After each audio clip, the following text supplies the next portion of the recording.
मंगलौर विधानसभा seat पर Bharatiya Janata party हारी है। वहां कभी भारतीय जनता पार्टी नहीं थी, लेकिन वहां पर भारतीय जनता पार्टी ने अपना वोट बैंक बढ़ाने का काम किया है। मनवीर चौहान ने कहा कि केदारनाथ की जनता भारतीय जनता पार्टी के साथ है और वहां पर भारी मतों से बीजेपी की जीत होगी।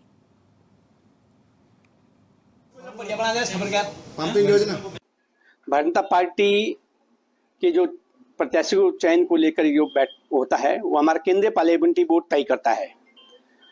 पिछले जिन उपचुनाव की आप बात कर रहे हैं उन चुनाव में वो दोनों सीटें भारतीय जनता पार्टी के पास नहीं थी और भारतीय जनता पार्टी ने अपनी सीटें कहीं हारी नहीं है। हमने पहले के मुकाबले अपने वोट बैंक को बढ़ाया है और जनता ने भारतीय जनता पार्टी को अपना साथ दिया। हालांकि हम सीट नहीं जीत पाए, लेकिन केदारनाथ विधानसभा और केदारनाथ के लोग हमेशा भारतीय जनता पार्टी के साथ खड़े रहे हैं और भारतीय जनता पार्टी को अपना आशीर्वाद दिए हैं। और हम प्रत्याशी हमारा चाहे कोई भी हो केदारनाथ में, हमारा प्रत्याशी भारी बहुमत से जीतेगा और केदारनाथ की जनता भारतीय जनता पार्टी को और बाबा केदारनाथ के पुनर्निर्माण जो हमारे डबल इंजन सरकार ने वहां किया है, आदरणीय नरेंद्र भाई मोदी ने जो एक विश्व स्तर पर एक केदार घाटी को पूरा एक विश्व स्तर पर पहचान देने का काम किया है, वहां की जनता इसको। और हमारे संवाददाता अरुण सैनी ज्यादा जानकारी के लिए हमारे साथ लाइव जुड़ चुके हैं। अरुण, अभी अभी 2 विधानसभा के उपचुनाव खत्म हुए हैं, बद्रीनाथ और मंगलौर, जहां पर कांग्रेस ने जीत हासिल की है। अब बारी है केदारनाथ की। केदारनाथ के लिए क्या तैयारियां हैं और क्या संभावना नजर आ रही है चुनाव की? जी देखिए बद्रीनाथ और मंगलौर विधानसभा सीट पर उपचुनाव संपन्न हुआ, जिसमें कि कांग्रेस पार्टी दोनों ही विधानसभा सीटों पर जो उपचुनाव हुआ उसमें कांग्रेस पार्टी ने जीत हासिल की और भारतीय जनता पार्टी को जो है दोनों ही सीटों पर हार का सामना करना पड़ा।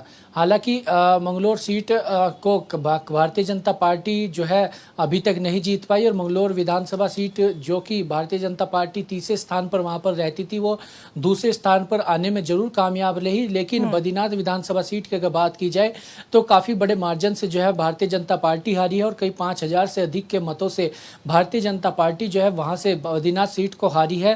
तो ऐसे में हालांकि भारतीय जनता पार्टी की तरफ से ये कहा जा रहा है कि बद्रीनाथ और मंगलौर विधानसभा जो सीटें वो हारी है वो सीटें उनकी थी नहीं, लेकिन ऐसे में लगातार अब केदारनाथ विधानसभा पर भी उपचुनाव होना है और विधायक शीला रानी रावत के निधन के चलते केदारनाथ सीट जो है वो खाली हुई है और अब ऐसे में कुछ ही महीनों में जो है उस सीट पर चुनाव होना है। तो ऐसे में उपचुनाव के लिए भी अब राजनीतिक दलों ने अपनी कमर कसना शुरू कर दिया है।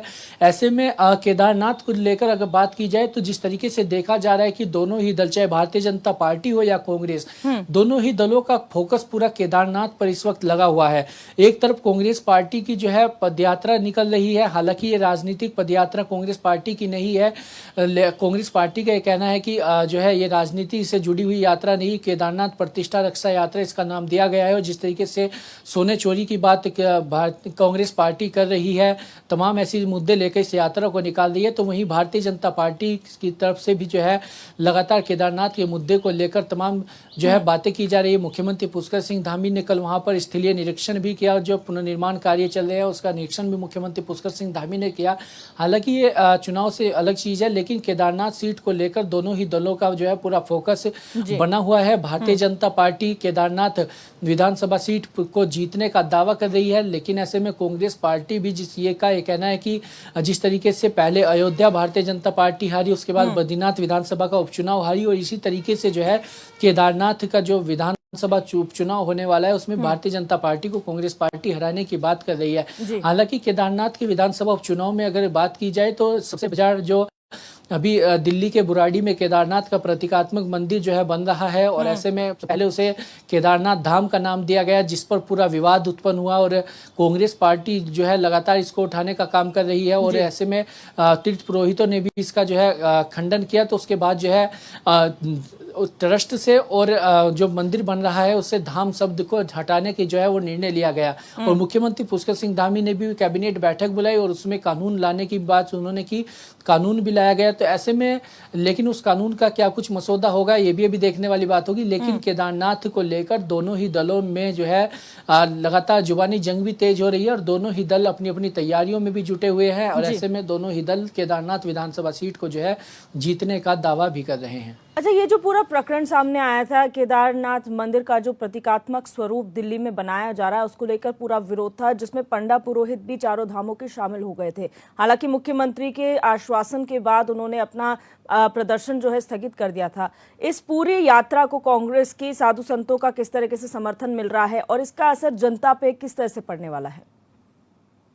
जी दिव्या, देखिए बिल्कुल जिस तरीके से कांग्रेस पार्टी लगातार केदारनाथ में जो प्रतीकात्मक मंदिर बन रहा है उसको लेकर उन्होंने जो है सवाल खड़े किए और धाम शब्द को हटाने की बात कही थी। हालांकि धाम शब्द को जो है हटाने का निर्णय लिया गया, लेकिन कांग्रेस पार्टी की जो पदयात्रा चल रही है इसमें कई मुद्दे हैं। जिस तरीके से शंकराचार्य ने भी 228 किलो सोना चोरी होने की बात जो है केदारनाथ गर्भगृह से की है, तो उसको लेकर जांच की मांग कांग्रेस पार्टी कर रही है। तो ऐसे में इसको ये भी एक मुद्दा कांग्रेस पार्टी का इस यात्रा में जुड़ा हुआ है। इसी के साथ ही कृष्ण माई की गुफा का नाम बदलना, ये मुद्दा सबसे बड़ा कांग्रेस पार्टी इसमें लेकर चल रही है। शंकराचार्य को लेकर जिस तरीके से भारतीय जनता पार्टी के नेताओं ने बयान दिए और उनके प्रवक्ताओं ने बयान दिए, तो उसको लेकर भी कांग्रेस पार्टी का कहना है कि शंकराचार्यों का अपमान करने का काम भारतीय जनता पार्टी के नेताओं ने किया।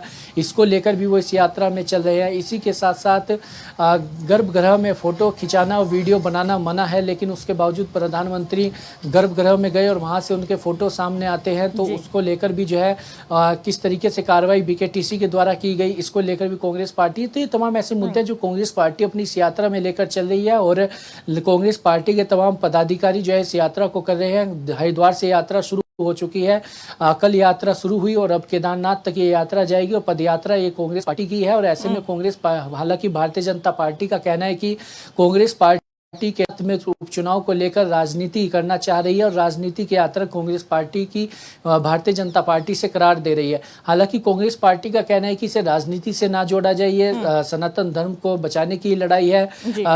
लेकिन ऐसे में देखा जा रहा है कि दोनों ही दल जिस तरीके से जो है धार्मिक मान्यताओं को लेकर सामने आ रहे हैं, लगातार जो है अब धर्म की राजनीति किस तरीके से लगातार बढ़ रही है, तो ऐसे में दोनों ही दलों का फोकस इस वक्त केदारनाथ पर है। लेकिन कांग्रेस पार्टी भी जो दिल्ली के बुराड़ी में केदारनाथ का प्रतीकात्मक मंदिर बन रहा है, उसको लेकर भी जो है इसे मुद्दा आने वाले समय में चुनाव में बना सकती है। लेकिन देखने वाली बात होगी कि आगे इस समय आने वाले समय में जो उपचुनाव होना है केदारनाथ विधानसभा सीट पर, उसमें कांग्रेस पार्टी किस तरीके से मैदान में उतरती है। और हालांकि कांग्रेस पार्टी ने 2 विधानसभा सीटों पर उपचुनाव जीता है, तो ऐसे में केदारनाथ पर भी उपचुनाव जीतने का दावा कांग्रेस पार्टी कर रही है। और कांग्रेस पार्टी जब से दोनों ही विधानसभा सीटों पर उपचुनाव जीती है, उसके बाद से लगातार जो है एकजुटता का प्रदर्शन कांग्रेस पार्टी लगातार कर रही है। जिस तरीके से बीते कल भी देखा गया, हर की पैड़ी हरिद्वार पर भी एकजुटता कांग्रेस पार्टी की दिखी और तमाम वरिष्ठ नेता वहां पर दिखाई दिए। तो ऐसे में अगर कांग्रेस पार्टी की एकजुटता लगातार रहती है, तो कहीं ना कहीं केदारनाथ में भी एक बड़ी चुनौती जो है भारतीय जनता पार्टी के लिए बन सकती है। हालांकि केदारनाथ विधानसभा सीट पर जो उपचुनाव की घोषणा होगी, उस वक्त दोनों ही दल किस तरीके से मैदान में उतरते हैं, किन प्रत्याशियों पर जो है वो अपना दांव खेलते हैं, किन के, तो ऐसे में तमाम चीजें देखने वाली बात होगी और आखिर जनता किसके सर पर ताज सजाएगी, ये भी आने वाले वक्त पर ही निर्भर करेगा। बिल्कुल, बहुत शुक्रिया अरुण हमारे साथ जुड़ने के लिए और तमाम जानकारी साझा करने के लिए। अब रुक करेंगे बड़ी खबर का। उत्तर प्रदेश से बड़ी खबर है, जहां मॉनसून सत्र में अनुपूरक बजट पेश करने वाली है यूपी सरकार। ये बड़ी खबर आपको बता रहे हैं। 29 जुलाई से उत्तर प्रदेश विधानसभा का मॉनसून सत्र शुरू हो रहा है। 2024-25 का पहला अनुपूरक बजट यूपी सरकार लाने वाली है। बजट के माध्यम से प्रयागराज कुंभ की तैयारी को धनराशि देगी यूपी सरकार। वित्त विभाग अनुपूरक बजट लाने की तैयारी में जुटा हुआ है। कई योजनाओं को, प्राथमिकताओं को पूरा करेगी योगी सरकार। 2 अगस्त तक यूपी विधानसभा का मॉनसून सत्र चलने वाला है। तो ये बड़ी खबर आपको बता रहे हैं, जहां पर 29 जुलाई से उत्तर प्रदेश विधानसभा का मॉनसून सत्र शुरू हो रहा है, जो 2 अगस्त तक चलेगा। और इसी में अनुपूरक बजट भी उत्तर प्रदेश सरकार पेश करने वाली है। 2024-25 का पहला अनुपूरक बजट लाएगी यूपी सरकार, जिसे लेकर वित्त विभाग लगातार तैयारियों में जुटा हुआ है। और इसी अनुपूरक बजट में प्रयागराज कुंभ की तैयारी को धनराशि दी जाएगी, यानी कि जो प्रयागराज में कुंभ होने वाला है उसके लिए भी धनराशि इस अनुपूरक बजट में आवंटित की जाएगी। कई योजनाओं और प्राथमिकताओं को पूरा करने के लिए योगी सरकार इसमें धनराशि उपलब्ध कराएगी। हमारे यूपी हेड प्रदीप आनंद श्रीवास्तव हमारे साथ फोन लाइन पर जुड़ चुके हैं। प्रदीप, जानकारी चाहेंगे, जो मानसून सत्र 29 जुलाई से शुरू होने वाला है उत्तर प्रदेश का, क्या कुछ उसे लेकर जानकारी है और बजट को लेकर क्या जानकारी है?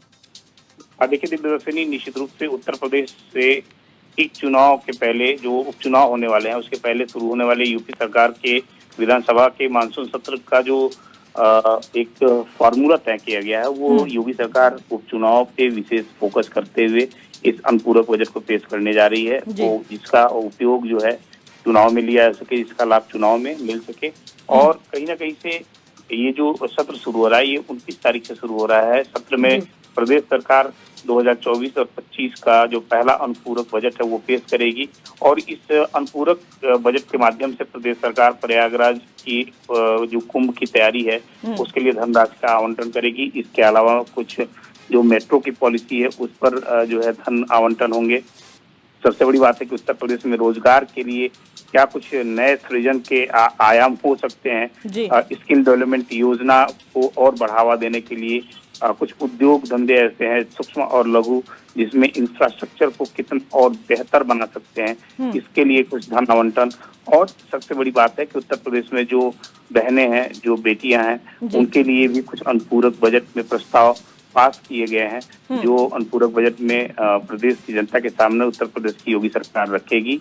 लेकिन उम्मीद ये है कि ये जो पूरा सत्र चलेगा 29 से 2 तारीख तक, इसमें जबरदस्त हंगामा होगा क्योंकि विपक्ष पेपर लीक और बेरोजगारी और तमाम मुद्दों पर सरकार को घेरेगी और इसका अंदेशा भी पहले से ही हाउस को है, सरकार को है। तो निश्चित रूप से ये जो सत्र है बहुत ही धमाकेदार होने वाला है। अच्छा प्रदीप, यहाँ पर जो मानसून सत्र होगा, क्योंकि आपने कहा विपक्ष का हंगामा देखने को मिलेगा, जाहिर सी बात है कई तरीके के सवाल यहाँ पर रखे जाएंगे सदन के अंदर। क्या मंत्रियों की तैयारी है, क्या जवाब देने के लिए तैयार है इस बार मंत्री? देखिए, अगर उत्तर प्रदेश के मंत्रियों की बात करें तो निश्चित रूप से अभी 10 दिन पहले हमने प्रमुखता से खबर को भी चलाई थी कि योगी आदित्यनाथ ने बैक टू बैक 3 से 4 मीटिंग सारे विभाग के मंत्रियों के साथ किया था और उनसे जो है ब्रीफिंग ली थी। और ये एक तरीका भी होता है, जब विधानसभा सत्र शुरू होता है उसके 1 हफ्ता पहले जो भी मंत्री हैं उनसे बैठकर और मुख्यमंत्री मंत्रणा करते हैं, सारे जो उनके प्रमुख सचिव होते हैं उनसे रिपोर्ट लेते हैं और उसके आधार पर हाउस शुरू होता है। क्योंकि देखिए, हाउस में उत्तर प्रदेश में विपक्ष बहुत मजबूत है। अगर हाउस में विपक्ष के किसी सवाल का जवाब सत्ता पक्ष नहीं दे पाता है तो वो उसका फेल्योर माना जाएगा। इसलिए योगी सरकार इन सब मामलों में जो है पहले से तैयारी करके रखी हुई है। उम्मीद है कि जो मंत्री हैं जिनका विभाग है और जिन विभागों में इस समय काफी दुश्वारियां हुई हैं, मतलब अगर हम बात करें तो उत्तर प्रदेश में जल संसाधन विभाग की बहुत किरकिरी हो रही है और कद्दावर मंत्री हैं स्वतंत्र देव सिंह, तो निश्चित रूप से सवाल तो पूछेगा ही विपक्ष और उस पर जवाब क्या आता है ये देखने वाली बात होगी। जी, आप बने रहिए प्रदीप हमारे साथ, अगली खबर पर भी हम आपसे जानकारी लेंगे।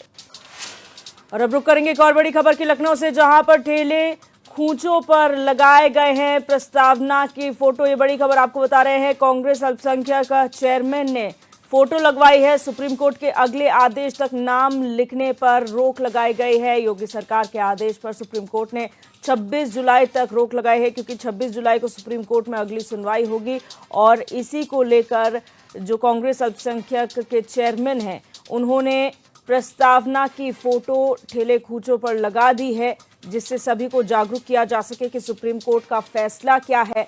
सुप्रीम कोर्ट ने योगी सरकार के आदेशों पर 26 जुलाई तक रोक लगा दी है, यानी कि जो अगली सुनवाई होगी वो 26 जुलाई को होगी। उसके बाद ये तय होगा कि जो सरकार ने फैसला लिया है वो सही है, उसको कंटिन्यू किया जाएगा या फिर उसे बदला जाएगा।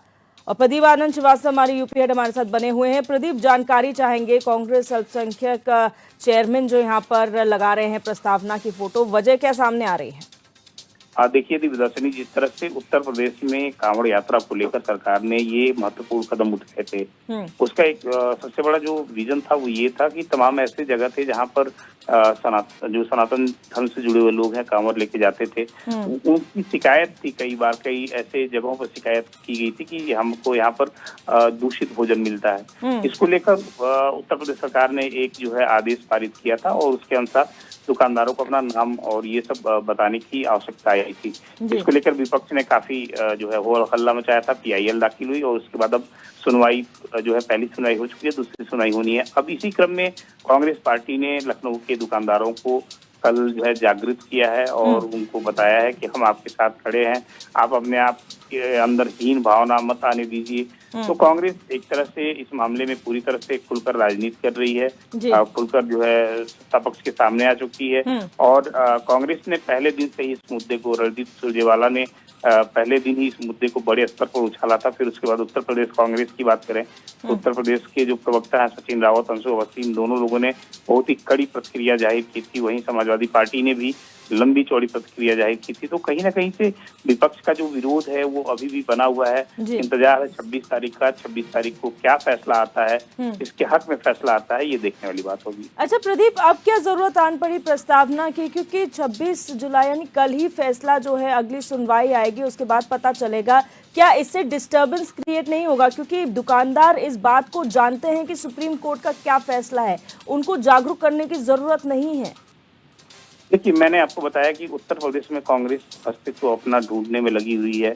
2-3 सीटों पर कांग्रेस ने अच्छी जीत दर्ज की है, उसके अंदर आत्मविश्वास हद से ज्यादा है। निश्चित रूप से ये एक जो है कंट्रोवर्शियल, एक कहीं ना कहीं से कंट्रोवर्सी पैदा करने वाली जो है ये तस्वीर है कि जब न्यायालय ने इस पे फैसला सुना दिया है और एक और फैसला आने वाला है, अभी सुनवाई चल रही है, तो आप प्रस्तावना के लिए बोर्ड लगा रहे हैं, प्लेट चिपका रहे हैं। निश्चित रूप से ये राजनीति है और राजनीति का ये एक जो है तरीका वो कांग्रेस ने अख्तियार किया है। खासतौर से अगर हम बात करें तो आपने अभी देखा कि किस तरह से जो है खुद चेयरमैन जो है वो सड़क पे उतरे हुए हैं और दुकानदारों से बात कर रहे हैं। तो इससे ये स्पष्ट है कि कहीं ना कहीं से उपचुनाव में कांग्रेस भी अपने आप को किसी से पीछे नहीं देखना चाहती है और किसी न किसी बहाने वो आम जनता तक पहुंचना चाहती है। और इस बार जो है बहाना मिला है, दुकानदारों का जो नेम प्लेट है वो, उसको लेकर कांग्रेस आगे बढ़ रही है। सीधी सी बात है यही, कांग्रेस अपनी राजनीति को चमकाने की पूरी प्रयास कर रही है। जी, बहुत शुक्रिया प्रदीप हमारे साथ जुड़ने के लिए और जानकारी साझा करने के लिए। बढ़ते आगे रुक करेंगे एटा से बड़ी खबर का, जहां लाइनमैन की मौत का मामला सामने आया है। नगर अभियंता दीपांशु सहाय ने आश्वासन दिया है, विभाग की ओर से दिया जाएगा मुआवजा, यह आश्वासन उन्होंने दिया है। नगर अभियंता द्वारा ये आश्वासन दिया गया है। केदारी लाल की करंट लगने से मौत हुई थी। ITI बिजली घर का ये पूरा मामला है जहां पर ये लाइनमैन तैनात था। ये बड़ी खबर आपको बता रहे हैं एटा से, जहां पर एक लाइनमैन की करंट लगने से मौत हो गई थी, जिसके बाद अब नगर अभियंता दीपांशु सहाय ने आश्वासन दिया है कि विभाग की ओर से मुआवजा दिया जाएगा लाइनमैन के परिवार को। आपको बता दें, लाइनमैन केदारी लाल की करंट लगने से मौत हुई थी, जो ITI बिजली घर पर तैनात था।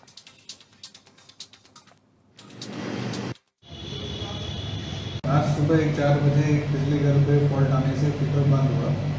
लाइनमैन जो है उनके द्वारा उसकी पेट्रोलिंग की गई और पेट्रोलिंग के उपरांत उसको कार्य करने के लिए खंभे पर चढ़े। अभी उसी समय एक दूसरे फीडर का तार टूट के उस फीडर पे गिर गया जिस पे वो कार्य कर रहे थे, जिससे उनको विद्युत का स्पर्श हुआ और वो नीचे गिर गए। तुरंत ही उनको अस्पताल में भर्ती कराया गया, जहाँ डॉक्टर्स ने उनको मृत घोषित किया गया। उसके संबंध में उनके परिवारजन कार्यालय आए थे कि जो भी इनकी कंपनसेशन बनते हैं उसकी मांग को लेके उनसे बात की गई है। जो भी उनकी कंपनसेशन है उसकी कार्रवाई की जा रही है, वो प्रक्रियाधीन है और उसको पूर्ण करा रही है। हम उसका सब जब लेके आए यहाँ तो उन्होंने इनसे बात की साहब से, तो उन्होंने हमको आश्वासन दिलाया कि भाई, हमने कहा था उनसे इसके 4 बच्चे हैं, बेबी है और कोई मतलब कमाने खाने वाला कोई है नहीं इसमें, और यही सहारा था, वो भी मतलब चला गया। तो आप मुझे मतलब ज़्यादा से ज़्यादा हमको मतलब ऐसी राशि दें जिससे बेटी की शादी हो जाए, घर का भी गुजारा चलता रहे। और आशु शर्मा हमारे संवाददाता हमारे साथ जुड़ चुके फोन लाइन पर। आशु, जानकारी चाहेंगे, क्या पूरा मामला सामने आया है और अब विभाग की ओर से क्या आश्वासन परिवार वालों को दिया गया है? जी, आपको बता दें, ये पूरा मामला एटा के रेलवे रोड बिजली घर डिवीजन का है। यहाँ पर केदारी लाल एक शिकायत पर काम करने के लिए गए थे, लाइन से बिजली सेट करने के लिए गए थे। वहीं ब्रेकडाउन सूचना देने के बाद भी वहाँ पर होने के बाद उनको करंट लगने से उनकी मौके पर ही मृत्यु हो गई। मृत्यु होने के बाद जब उनके परिजनों को पता चला तो वो उनके उपचार पोस्टमार्टम के बाद डेड बॉडी को बिजली घर ले गए थे। वहीं जब बॉडी वहाँ उनके बिजली घर पहुंची तो वहीं नगर अभियंता दीपांशु सहाय ने जी परिजनों से बात की थी बाकायदा कि जो भी विभाग द्वारा जो भी सहायता धनराशि जो भी होगी उनको दिला दी जाएगी, और उस बात को लेकर उनके परिजन संतुष्ट होकर अपनी बॉडी को लेकर चले गए थे। जी, बहुत शुक्रिया जानकारी के लिए आशु। यूपी के जल शक्ति मंत्री स्वतंत्र देव सिंह बलिया पहुंचे, जहां उन्होंने घाघरा नदी पर बने बांध का निरीक्षण किया। राज्य मंत्री ने बाढ़ निरोधक परियोजना का भी निरीक्षण किया। साथ ही सरयू नदी के किनारे बंधे पर बने नवनिर्मित ठोकर की भी जानकारी ली।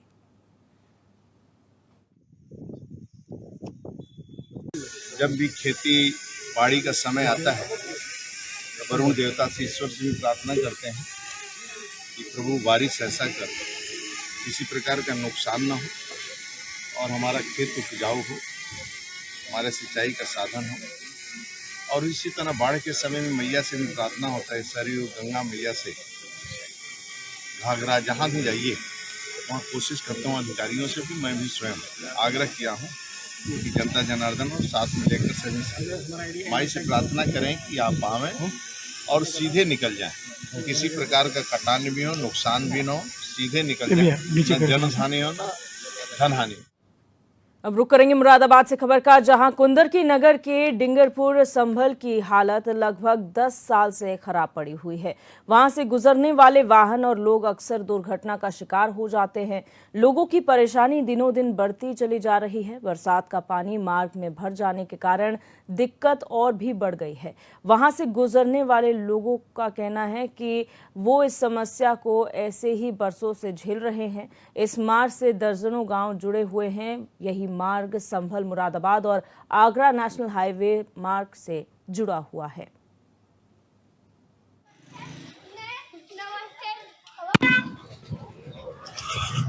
ये 10 साल हो गए, लेकिन अब जो है ना, अब ज्यादा परेशानी है 3-4 साल से। ये गड्ढों में ऐसे लोग गिर जाते हैं मोटरसाइकिल लेके, क्या नाम है, किसी की टांग टूट जाती है, किसी का हाथ टूट जाता है, और दूसरे लोगों पे जैसे जा रहा होता है बराबर में, उसमें छींट आ जाती है।